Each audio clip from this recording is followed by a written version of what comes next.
Olá, meus caros, tudo bem? Estamos de volta então para mais uma aula de cálculo diferencial integral 1 e voltando então a mais uma parte sobre propriedades dos limites, né? Quando eu falo propriedades, estou me referindo aos teoremas que são úteis para calcular limites. Então vamos lá, então a aula de hoje é limites e continuidades, parte 3. Então, na aula passada, nós vimos os teoremas que se referem às operações algébricas e para a composição de funções, né? Operações algébricas, lembrando que são aquelas operações de soma, subtração, multiplicação, divisão. E a gente viu, né? O limite da soma, a soma dos limites, limite da diferença, a diferença dos limites, né?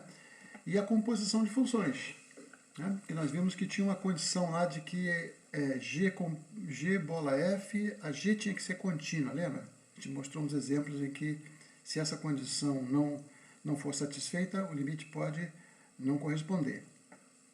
Muito bem. Hoje, então, a gente vai ver um outro teorema importante, que é o teorema do confronto. Certo? Então vamos lá. Vou começar enunciando o teorema e depois a gente vai explicar geometricamente o que ele significa. E ao mesmo tempo ver como é que a gente o utiliza. Então, propriedade dos limites, confronto. Ok. Teorema 3, então, diz o seguinte. Nós temos três funções, f, g, h, definidas num conjunto A, que satisfazem as seguintes propriedades. A g é a menor de todas. Então, g de x menor ou igual que f de x, que por sua vez é menor ou igual que h de x, para todo x no domínio. Tá? Ou, pelo menos, próximo do ponto x0. Tá? Essa é a primeira condição. A segunda condição é que o limite da g de x, a gente sabe calcular, é alfa, que é o mesmo limite de h de x. Então, nessas condições aqui, ó, que a f está confrontada com o g e com o h, né? Sendo a g por baixo, h por cima, e os limites sendo iguais, então não resta outra alternativa para o limite da f ser igual ao mesmo valor, alfa. Tá? Então a conclusão é, sobre essas duas hipóteses, o resultado então limite também é alfa. Tá? Então, esse teorema se chama teorema do confronto porque, na realidade, você está confrontando os limites das duas que estão por cima e por baixo. Tá? E também tem um apelido, o teorema do sanduíche, né? Porque você tem no sanduíche, você tem a salsicha aqui no meio das duas bandas do pão, né? No cachorro quente. É um teorema do sanduíche, mas isso é uma brincadeira. Muito bem. Vamos tentar visualizar isso, porque com a visualização gráfica a gente consegue registrar melhor. Então é o seguinte, ó, a função g é essa aqui, ó, bege, amarelada aqui por baixo. Tá? A função h é a maior de todas, estou chamando aqui de azul. E a função f fica entre as duas. Mas se eu digo que o limite da g é alfa e o limite da h também é alfa, e a f está entre a g e a h, então ela está sendo confrontada aqui. O limite não tem outra alternativa, ela não pode passar para lá nem para cá, porque ela está sempre entre as duas. Então o limite necessariamente tem que ser o mesmo valor. Certo? Então na prática é o seguinte, você tem um limite complicado, que é uma expressão complicada, né? Que é uma função f que você não sabe calcular. Mas você consegue descobrir, né? Tenta-se descobrir uma função g que fica abaixo da função complicada, né? O gráfico fica abaixo, e uma função h mais simples que fique por cima, de tal forma que o limite da maior e da menor são o mesmo valor. E aí, o limite que você queria originalmente calcular da função complicada é esse valor comum às três. Ok? Muito bem. Vamos ver um exemplo. Um exemplo típico aqui, mais para chamar a atenção de um detalhe. Se você se depara com esse limite aqui pela primeira vez, você podia pensar assim, bom, o x está tendendo a zero, então isso aqui vai dar zero. Zero vezes qualquer coisa é zero, né? Então a resposta é zero. A resposta está certa, mas o argumento está errado. Por quê? Quando você tem um produto aqui, ó, x é uma função f de x, e aqui seno sub x é uma função g de x, tá? Você tem um produto das duas. A gente sabe que o limite do produto é o produto dos limites, desde que o limite de cada um desses fatores existe. Então vamos lá. X, a função f de x igual a x, tende para zero, o limite é zero. Mas essa aqui a gente viu na aula passada, ela não tem limite. O limite não existe, a função fica oscilando, né? Negativo, 0, 1, 0, menos 1, 0, 1, 0, menos 1, 0, 1, 0, lembra? Ficava oscilando assim. Então, não tem limite, eu não posso usar a regra do produto. E não posso multiplicar uma coisa um número por, mesmo sendo zero, por uma coisa que não existe. Não faz sentido isso aqui. Teria que ser um número, esse número não existe. Tá? Muito bem. Então a gente aqui vai usar o teorema do confronto para justificar isso que a resposta aqui é mais ou menos razoável, né? É zero, mas poderia não ser. Então você vê o seguinte, aquela nossa função, seno de 1 sobre x, só essa parte aqui, ó, ela faz isso, né? Aqui ela sai do 0, menos 1, 0 aqui, depois 1, depois 0, menos 1, 0, menos 1, vai ficando oscilando. Como tem o fator x aqui, esse fator ele vai achatando aqui para cá, ó. Não pode passar de x, porque quando o seno for 1, x vezes 1 vai ficar x. Então, os pontos máximos aqui e os mínimos ficam sempre sobre essas duas bissetrizes. Então é por isso que vai dar zero no final. Tá? Mas aqui tem um confronto. Vamos então formalizar isso direitinho para você ver como é que tem confronto. Vamos lá. Então o que a gente sabe? A gente sabe que o seno de qualquer número está entre menos 1 e 1. Né? O seno é aquela função assim. Então, ela 1, menos 1, 1, menos 1. Não pode passar disso. E esse número aqui, bom, 1 dividido por x é um número, desde que o x seja diferente de zero. Então essa desigualdade aqui vale para todos os valores de x, diferente de zero. Tá? Agora vamos fazer o seguinte. Vamos começar com x maior que zero. Se eu multiplicar cada parte dessa desigualdade por um número positivo, né, que é o x, não altera a desigualdade. Né? Então você tem aqui menos 1 multiplicado por x dá menos x. Seno de 1 sobre x multiplicado por x dá a nossa função esquisita lá, a função maluca lá. Tá? E depois você tem multiplicando por x, está aqui. Ó. Bom, aqui está na cara do confronto, né? Porque olha só, a função complicada, a nossa f, é essa aqui. Ela está abaixo, tem por baixo aqui, ó, cota por baixo menos x e por cima x. Então essa aqui seria a nossa g, essa aqui é a f, essa aqui é a h. Então vamos ver. O que acontece quando x tende para zero com essa parte aqui? Ó? Bom, quando x tende para zero, isso aqui tende para menos zero, que é zero. E aqui tende para zero. Então, o alfa lá do teorema é zero aqui e zero aqui. Então, isso aqui vai para zero pelo teorema do confronto. Então, não é a regra do produto, é o teorema do confronto. Tá? Na realidade, se eu peguei o x positivo, eu estou pegando o limite pela direita.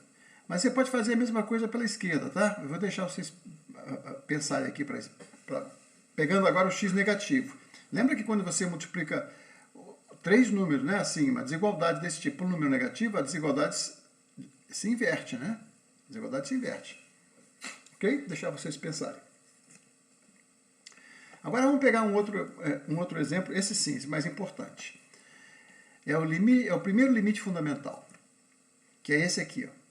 O limite de seno de x sobre x. Eu estou dizendo que vale 1, tá? Mas olha, é uma determinação, né? Porque quando o x tende para zero, o seno é uma função contínua, né? Toda função básica é contínua. Então isso vai dar seno de zero, que é zero. E aqui também é zero. Zero sobre zero é indeterminação. Então a gente quer modificar essa expressão para ver se o resultado é 1. Só que aqui ela não tem muito o que fazer, né? Você tem um seno de x, não tem muito o que fazer. Então a gente vai usar o teorema do confronto, tá? Nesse caso.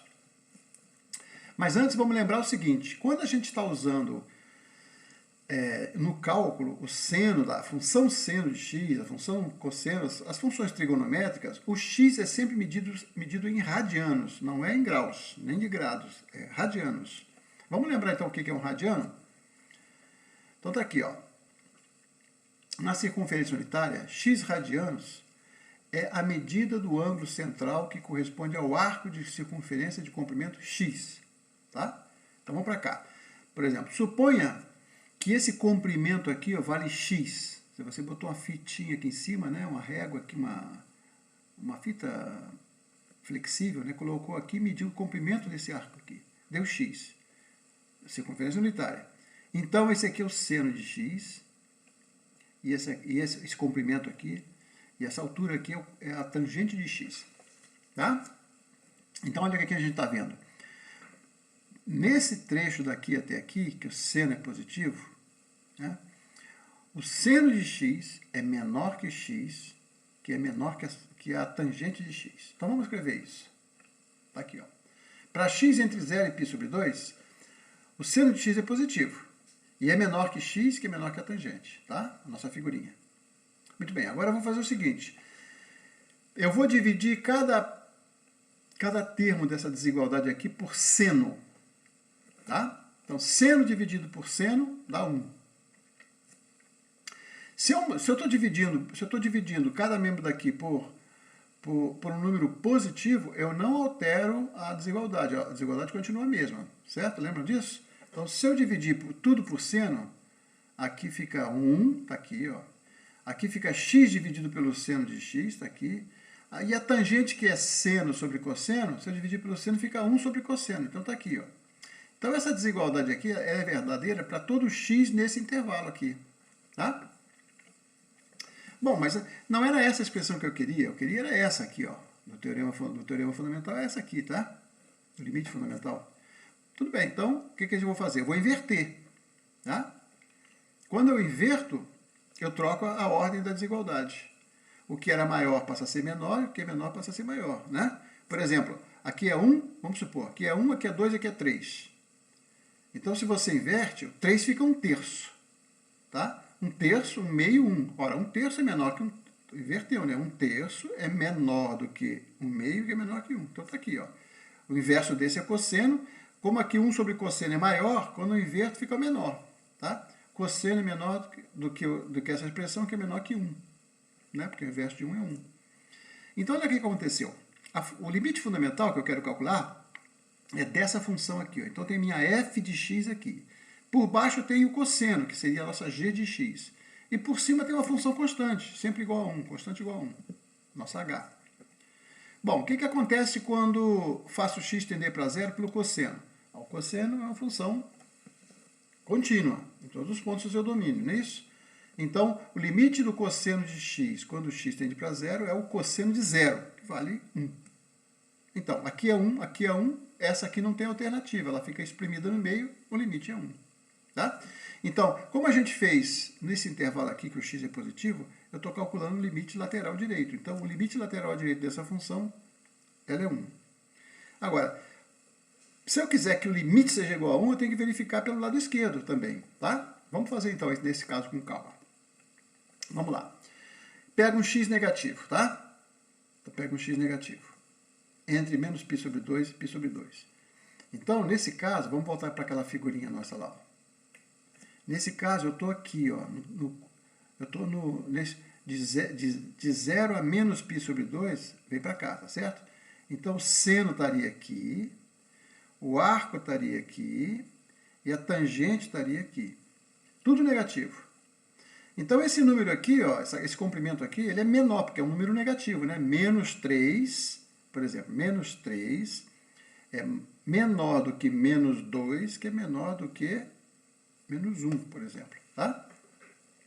Então é isso que eu estou falando, né? Porque você trocou o sinal, né? 1 não é menor do que 2, não é menor que 3, então você troca, multiplicando por menos 1, você troca o sinal. Menos 3 é menor que menos 2, que é menor que menos 1. Então é isso que ele está fazendo, passou daqui para cá. Tá? Então vamos lá, então eu estou aqui, ó. A tangente é um número negativo, menor do que o x, que é menor do que o seno. Tudo números negativos. Bom, eu vou fazer a mesma coisa. Eu vou dividir cada membro dessa expressão por seno. Tá? Então, seno dividido pelo seno dá 1, não é isso? Tá aqui. Mas por que inverteu aqui? Ó?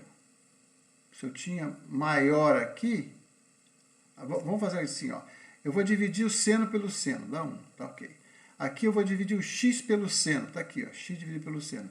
Mas aqui estava menor assim, estava virada para cá, e aqui inverteu. Por quê? Porque a gente está multiplicando dois números negativos, né? Dividindo. Dividindo o seno negativo dividido pelo seno negativo dá positivo. Tá? Por isso que inverte. Tá? Então aqui, mesma coisa. Tangente negativa. Eu vou dividir pelo seno negativo, então vai virar um positivo. E essa desigualdade aqui se inverte. Ficou assim, ó. Então ficou 1 sobre cosseno. Tudo positivo agora. Tá? Tudo positivo. Porque aqui é menos, a fração é mais. Tá? Ficou assim. Quando eu troco de novo, troco o sinal. Olha aqui, esse aqui não é o maior de todos. Quando você inverte, vira o menor de todos. Troquei o sinal de novo, ó, ficou assim. Tá? Que é exatamente o que a gente tinha antes. Ou seja, eu tenho a mesma desigualdade que eu tinha no caso anterior. Só que agora eu vou fazer o x tender a zero pelo lado esquerdo. E o teorema do sanduíche me diz que isso aqui é igual a... Esse aqui vai para zero. Esse aqui vai para 1, então fica 1 e 1. Esse aqui está exprimido no meio. Então você tem o limite igual a 1. Então o limite existe e vale 1. Tá?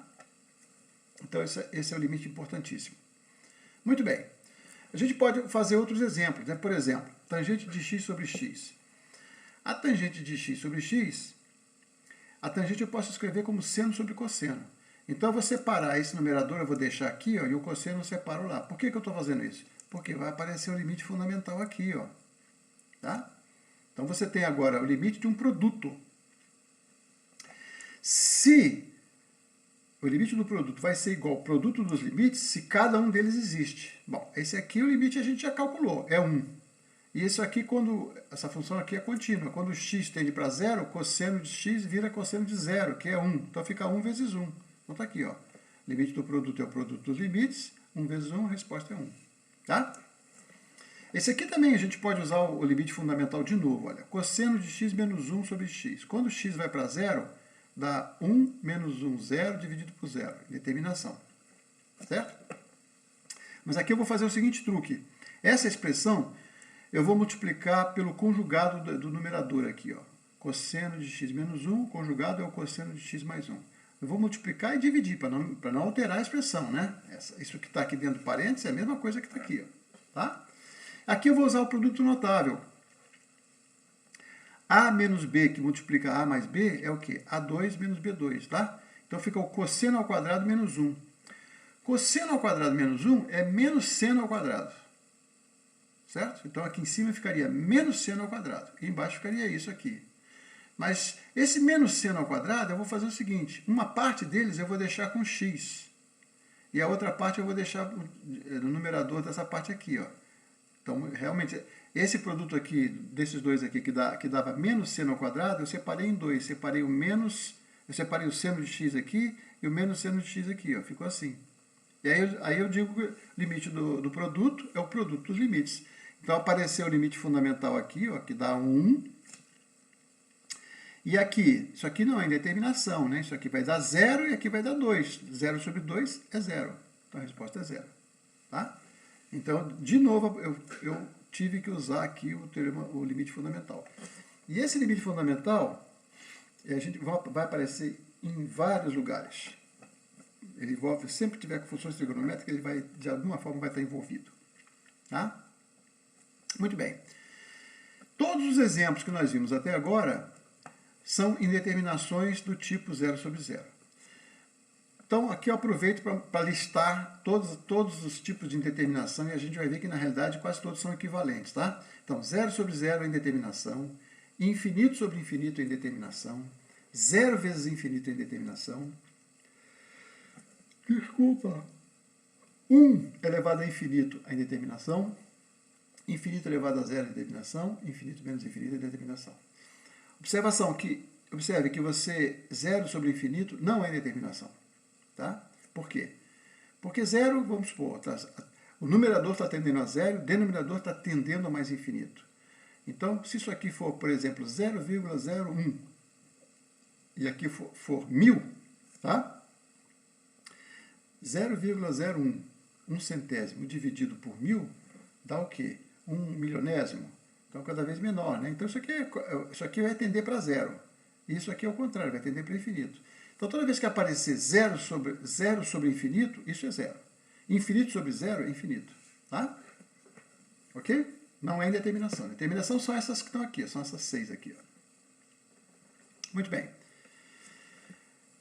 Eu disse que elas são equivalentes, né? Por exemplo, essas três aqui são equivalentes. Ó.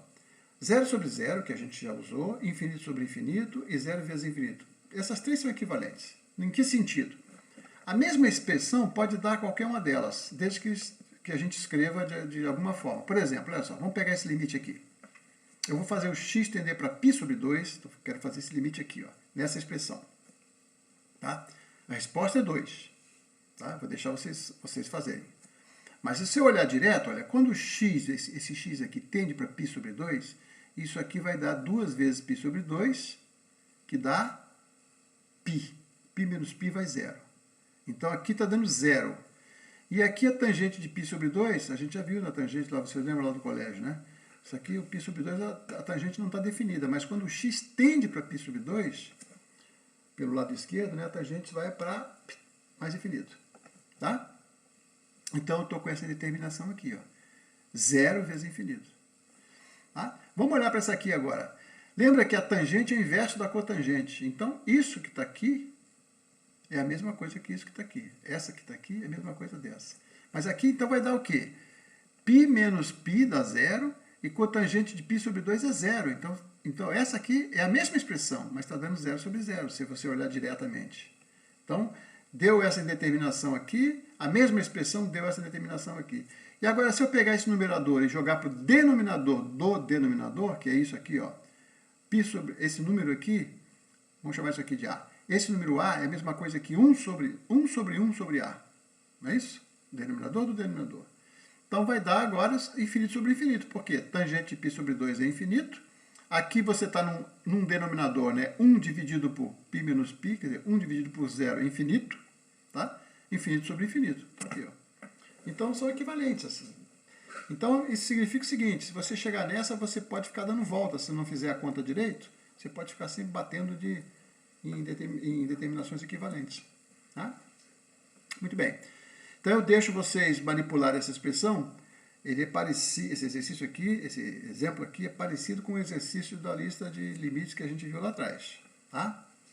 Então certamente vocês vão saber fazer. O mais chatinho de todos, em geral, é essa determinação aqui, ó, infinito menos infinito. Tá? Vamos ver um exemplo. O limite dessa expressão. Então, a gente, primeira coisa que a gente deve fazer quando aparecer um limite é ver se dá indeterminação. Então, vamos lá.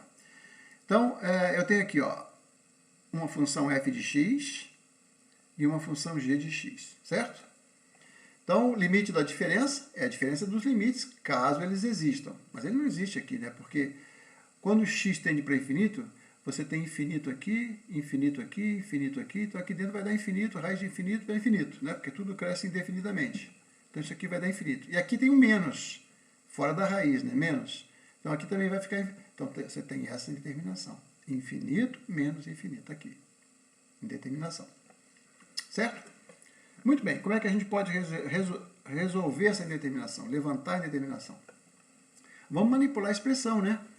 O que eu vou fazer?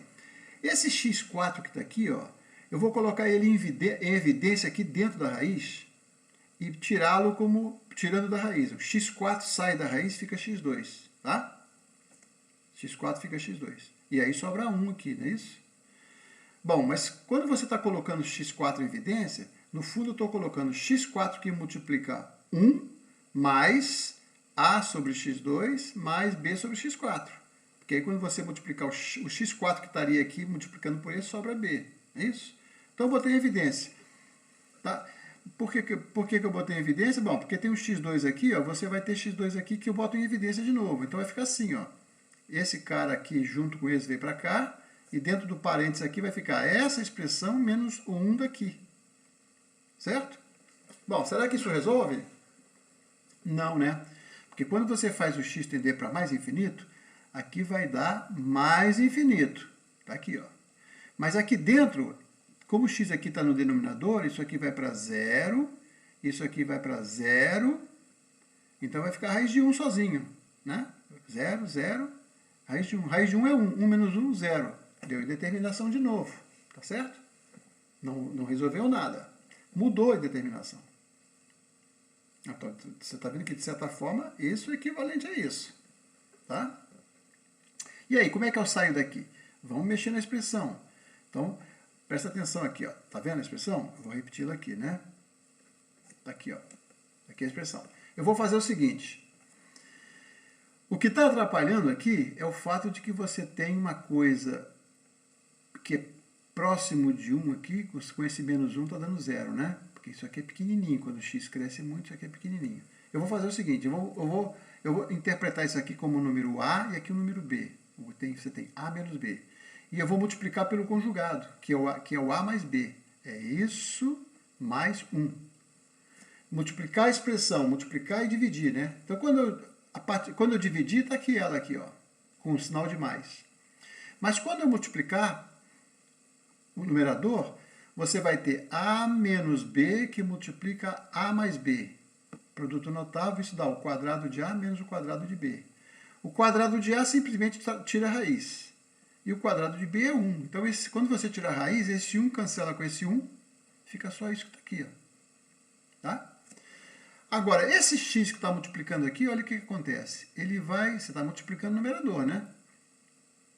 Então, esse cara vai multiplicar por esse, vai sobrar A. Porque o x2 divide por x2, sobra A. Aqui o x2 multiplica por esse aqui, vai ficar B sobre x2, está aqui, ó. Bom, chegamos nessa expressão. E agora, o que a gente faz? Bom, agora, calcular o limite desse, como isso aqui é uma identidade, né? Calcular esse limite aqui é a mesma coisa que calcular esse limite aqui. E aqui não tem determinação, porque não tem nada zerando aqui, ó, não tem zero no denominador, tudo aqui, ó, tudo positivo. Então, o que acontece? Quando você faz o x tender para infinito aqui, esse termo aqui vai para zero, né? Porque tem um x ao quadrado no denominador. Isso aqui vai para zero. Então, vai sobrar o A. Certo? Então, do numerador sobra o A. Aqui eu estou usando a limite do quociente, né? O limite dessa expressão é o limite do numerador dividido pelo limite do denominador. Então vai sobrar o A. E essa aqui vai dar zero. Bom, aqui tem uma raiz, não é isso? Mas a raiz quadrada é uma potência. E é uma função básica. É contínua. Então eu posso passar o limite aqui para dentro. Certo? Então ficou a raiz quadrada do limite de 1, que é 1. Esse limite aqui dá 0, esse limite aqui dá 0. Então ficou a raiz quadrada de 1. Certo? E a raiz quadrada de 1 mais 1 dá 2. Então, vai zerar isso aqui e vai ficar 2 aqui. Então a resposta é A sobre 2. Certo? Então, a gente viu as várias determinações. Bom, essas outras indeterminações que a gente não falou ainda, ó, 1 elevado a infinito e infinito elevado a 0, elas podem fazer recair nessa ou numa equivalente a essa, mas aí a gente vai ter que ver que aí tem que fazer um pouco mais, né, tem que avançar um pouco mais com a matéria. Tá? E ela aparece sempre, por exemplo, no segundo limite fundamental. O segundo limite fundamental é esse aqui, ó. O limite quando x tende para infinito de 1 mais 1 sobre x elevado a x. Isso aqui tá relacionado com juros compostos, tá? Tem uma série de propriedades que envolvem esse limite. A gente vai ter a oportunidade de falar um pouco sobre isso. Tá? Muito bem. Bom, aí é complicado, mas não vou falar agora, não vai ser possível falar agora, mas a gente pode mostrar que esse limite aqui, que é uma indeterminação desse tipo aqui, ó, 1 elevado a infinito, porque observa, quando o x vai para zero, isso aqui vai para... Quando o x vai para infinito, né, isso aqui vai para zero, sobra 1. Só que o expoente aqui está indo para infinito, então está lá, 1 elevado a infinito. Isso é uma indeterminação, tá? E é equivalente a esse aqui, que também dá 1 elevado a infinito, é a mesma coisa. Bom, a gente vai provar mais adiante que esse limite aqui, ele existe e ele vale o número de Euler, que é o número E. Tá? Também conhecido como base dos logaritmos neperianos, do logaritmo neperiano. É o segundo número mais importante da matemática. O primeiro é o π, o segundo é esse aí, o número E, o número de Euler. Tá? Então a gente vai voltar isso mais para frente. Bom, então, a gente termina essa aula de hoje, né? Terminamos a parte 3 de limite. Agora a gente vai ter uma próxima, ainda parte 4, mas agora para destacar mais o que a gente falou sobre continuidade. A gente comentou lá atrás, né? Definiu o que era uma função contínua e vamos tirar umas propriedades, 2 resultados importantíssimos sobre continuidade. Então isso vai ficar para a próxima aula. Ok, minha gente? Então, Ok? Até amanhã, então, até a próxima vez, até a próxima aula. E não deixem de revisar a matéria, tá? Revejam as outras aulas também. Ok. Então, abraço a todos. Até mais.